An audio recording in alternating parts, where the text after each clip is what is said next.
नमस्कार दोस्तों, स्वागत है आप सबका। तो चलिए कहानी शुरू करते हैं। दफ्तर व स्कूल के लिए विदा कर अपराजिता घर समेट रही थी, तभी उसका मोबाइल बज उठा।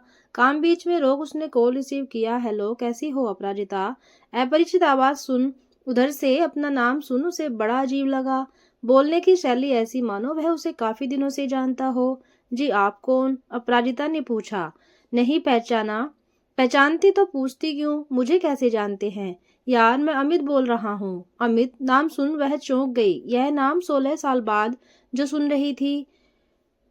लगा समय उसे तेजी से पीछे धकेल रहा हो, बहुत पीछे। उसे याद आ रहा था वो दिन जब वो कॉलेज के बाहर रिक्शे के इंतजार में खड़ी थी और जाने कैसे सामने से अमित आ गया था। दोनों में सामान्य रूप से बातचीत हुई, फिर अपने अपने रास्ते मुड़ गए।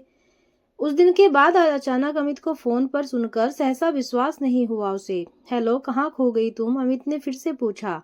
कहीं नहीं बाबा, मैं कैसे पहचानती, फोन पर पहली बार जो तुम्हें सुन रही हूँ आज। अपराजिता ने हंसते हुए कहा। ठीक है, फिर किसी दिन आराम से बात करेंगे, अभी मुझे भी दफ्तर निकलना है।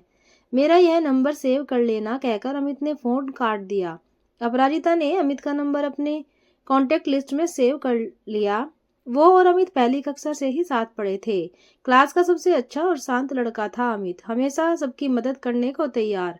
उसके अच्छे दोस्तों में सबसे ऊपर अमित का नाम था। जब उसने याद करना शुरू किया तो यादों की कई खिड़कियां खुलने लग गई। करीब 7 साल तक पढ़े होंगे दोनों एक साथ। फिर अचानक अपराजिता को पिता के तबादले के बाद स्कूल बीच में ही छोड़कर जाना पड़ गया था। सभी पुराने साथी उस स्कूल में छूट चुके थे। तब आज की तरह फोन की सुविधा भी नहीं थी जो सबसे संपर्क बना रह पाता। धीरे धीरे नए स्कूल, नए माहौल में वह रम गई। पुरानी यादें धुंधली पड़ती चली गई। स्कूल छूटने के बाद उस दिन अचानक कॉलेज के बाहर दिख गया था वो, लेकिन उस मुलाकात में ऐसी कोई बात नहीं हुई जो याद रह जाती। आज इतने सालों बाद अचानक अमित ने मुझे कैसे ढूंढ निकाला, वह आश्चर्यचकित थी। मेरा नंबर उसे कैसे मिला? करीब हफ्ते बाद अमित का फोन फिर से आया। स्कूल से लेकर कॉलेज के सभी पुराने दोस्तों के बारे में उसने बताया। सबके बारे में जानकर बहुत अच्छा लग रहा था। उसे लगा कि बचपन के वो दिन फिर से लौट आए हैं और सभी साथी उसी पुरानी कक्षा में बैठे हैं। जिंदगी में दोस्त कितने जरूरी होते हैं, ये उसे अमित से मिलकर पता चला। कोई भी समस्या और चिंता अमित की बातों के सामने टिक नहीं पाती थी ज्यादा देर। ऐसे में ही एक दिन उसने सोचा कि चलो अमित को शुक्रिया तो अदा कर दूं इतनी सारी खुशियां देने के लिए, और उसका नंबर मिलाया। हेलो अमित। हाँ बोलो अपराजिता, कैसे फोन किया तुमने? अमित अपनी शांत और गहरी आवाज में बोल रहा था। कुछ नहीं, बस तुम्हारा शुक्रिया अदा करना चाहती थी, फिर से हमारे बचपन को लौटाने के लिए।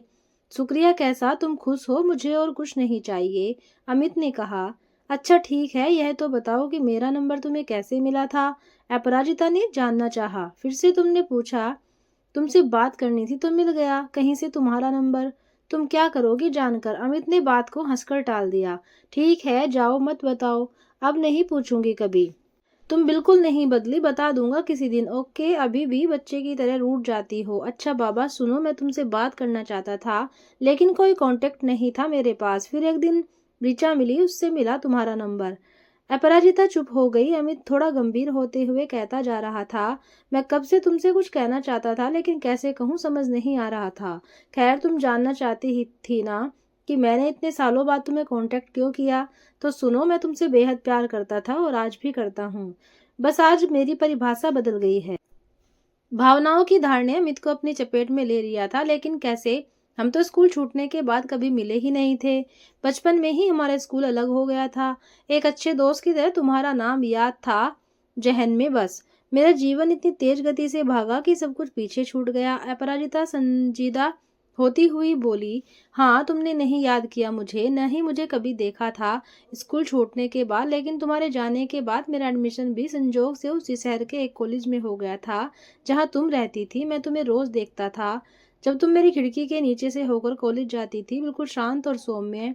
अमित बोलता जा रहा था मानो इतने सालों तक जबरदस्ती रोका गया कोई बांध टूट पड़ा हो। कहाँ की बात कर रहे हो तुम क्या वहीं होते थे? अपराजिता निशब्द थी। उसने तो कभी सपने में भी नहीं सोचा था कि वहाँ अमित हो सकता है। इतने करीब से देखने के बाद भी कभी नहीं टोका तुमने मुझे। ऐसा क्यों किया तुमने अमित? अपराजिता हतप्रभ थी, कुछ समझ नहीं आ रहा था कि क्या बोले वो। कोई इतने सालों तक चुप कैसे रह सकता था? मुझे पता है तुम्हारे मन में अभी क्या प्रश्न उमड़ रहे हैं। तुम यही सोच रही होगी कि मैंने कभी क्यों नहीं कुछ कहा। तुम्हारा सोचना अपनी जगह सही है, लेकिन मैं भी क्या करता, मुझे डर था कि कहीं हमारे घर वाले हमें नहीं स्वीकार किए तो मैं क्या करूँगा। बेवजह तुम्हारे मन की शांति में भंग नहीं करना चाहता था, इसलिए कभी मुँह खोलने की हिम्मत ही नहीं हुई मेरी। अमित ने अपनी मजबूरी जाहिर करते हुए कहा, कहते हैं कि जो बात अंजाम तक ना पहुँच पाए उसे खूबसूरत मोड़ देकर छोड़ देना ही अच्छा होता है। इसलिए मैं एक अच्छे दोस्त के रूप में हमेशा बना रहा तुम्हारी नज़रों में। अपराजिता भावुक हो सुनती रही और कहते-कहते रुक गई। तुम एक बार कहकर तो देखते अमित। अमित अपनी रो में बोले जा रहा था, मैं शायद यह सब कभी न कहता, लेकिन लगा कि अब ने बोला तो बहुत देर हो जाएगी। आज तुम्हें अपने परिवार के साथ खुश देखकर मुझे भी बहुत खुशी होती है। दुआ करता हूँ कि तुम्हें और खुशियाँ मिले। हम हमेशा अच्छे दोस्त बने रहेंगे। आज मेरे प्यार की यही परिभाषा है। हाँ, सही कहा तुमने, आज यही परिभाषा सही है। तुम भी खुश रहना, कहकर अपराजिता ने फोन रख दिया। उसकी आंखों में उमड़ती बदली में पुरानी यादें बहती जा रही थी। दोस्तों, ये थी एक अधूरे प्यार की कहानी। कैसी लगी कमेंट करके जरूर बताना। धन्यवाद।